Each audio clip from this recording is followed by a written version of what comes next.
mind to start, would you just share your name, your role, and the school district that you support? Absolutely. I'm Lexi Robinson. I'm one of the coordinators for teaching and learning in North Shore School District 112 in Highland Park, Illinois. And we've been utilizing Otus for a few years now.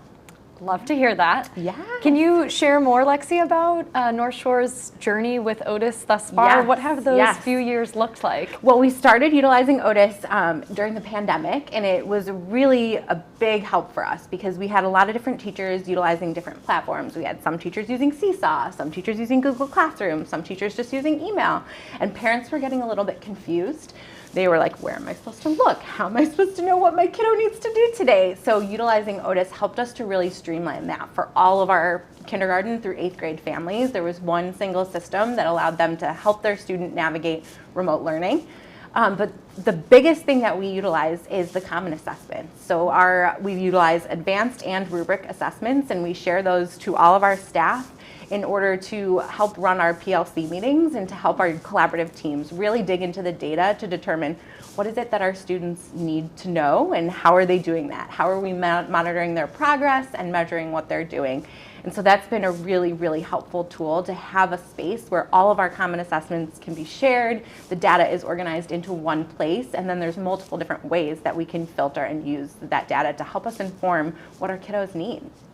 Wow, it sounds like you all have had quite the journey with Otus. A lot of different areas of the platform there. Tell me more about how you're using Otus at those PLCs. We have a lot of schools interested in using Otus who maybe aren't actually functioning with PLCs yet in their district. Can you just talk us through a little bit more about what that looks like for your school? Any tips and tricks that so you all... it's still a journey, so we're still definitely starting out in ours, and some teams, we've been fortunate enough to work really closely with some teams that are dual language buildings, and so we have had a team lead that worked alongside an instructional coach to really help lead data conversations. We've got formative assessment windows that teachers are giving common assessment times, and so it really looks like once a week teams are coming together to look at student assessment work, really review rubrics and student examples to see how can we best intervene or extend learning based on what we notice from our students. And I think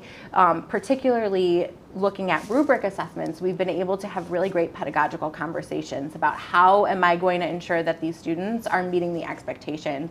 And it's nice that there are options for both standards-based and points grades, because our K through 5 system is currently a standards-based reporting system, but our middle schools, our 6th through 8th graders, are points-based. So it's nice that we have the option to be able to utilize both within our system, but then always linked to standards so that we can really drill down what do we want our students to know and be able to do, and how are we going to know when they're doing that.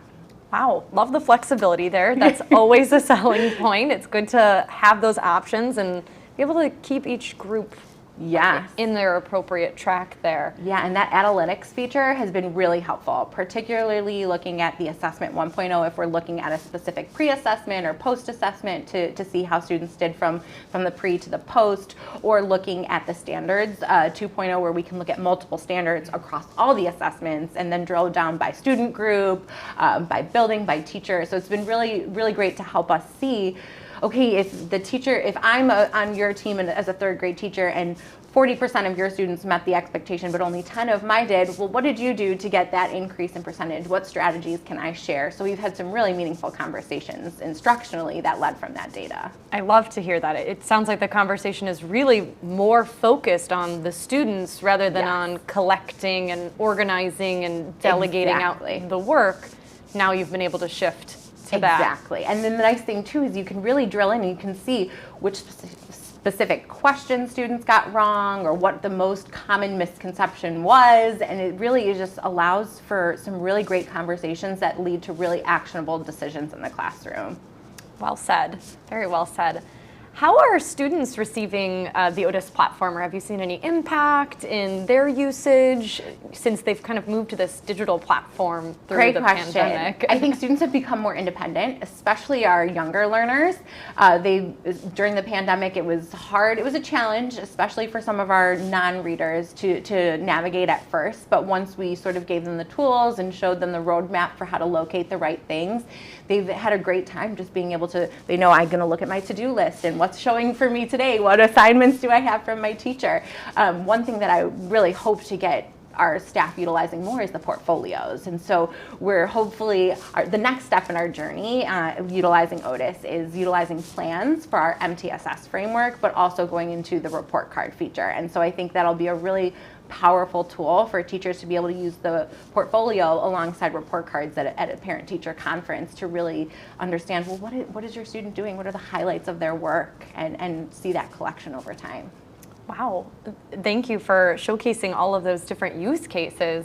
I know I heard you say plans, so is North Shore focused this year on MTSS systems? Tell me about what you all are working on this year. Great question. So it's been a 3-year journey. So in 2019, 2020, we had a program evaluation done for our special education department, and they really looked to see what is it that we can continue to improve upon. And one of the areas was having a really consistent district-wide MTSS framework.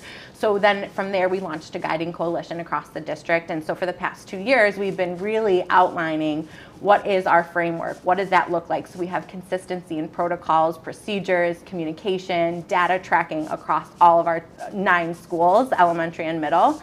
And so this year, as part of that launch, we are having teachers trained and learning how to monitor and track that data in a plan in Otus so that it'll be carried through from student to student, year to year. Because without our consistent framework before, you may not have had any information about what interventions were tried or successful or unsuccessful in previous years with previous teachers. So now that that plan will be tied to that student, anyone who's working with that student and has access to that plan can see what was successful in years past and kind of replicate that and move forward for the future, and to look at progress monitoring to help direct what their interventions or extensions are. So we're excited to use that. Absolutely. It sounds like you all do a fantastic job of laying the groundwork for using Otus, but with any system, that groundwork is so important to have the foundation that educators can build off.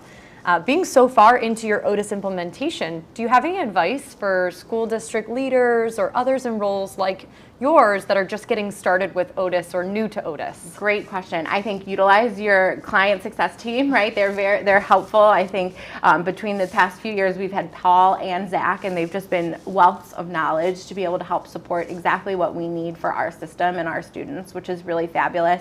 I think the best thing too is go slow to go fast. We started off with one piece of it, looking at lessons during the pandemic, and then then moved into the common assessments, and now we're moving into plans and then report cards. So I think going slow to build up to what you need is really helpful. We've definitely had a challenge in terms of training our staff. We have some sub shortages right now, so providing professional development is really important. It's something that I think, for myself personally, I would like to continue to develop for our staff, just making sure that we have the time to adequately prepare them. So making sure that that plan is in place and ready to go to support the implementation. Absolutely. Well, thank you so much for sharing your background, your expertise, and just you're a wealth of Otus knowledge. So we really appreciate you. Thank you. Being a part of the community and just sharing all of this. I'm happy to be a part of it. Like I said, I've learned so much from the Otus crew, but also being able to network with other Otus districts is really wonderful as well. There's just a wealth of knowledge and sharing and support, which is great. We love to hear that. Thank you so much, Lexi. Thank you. Really appreciate it.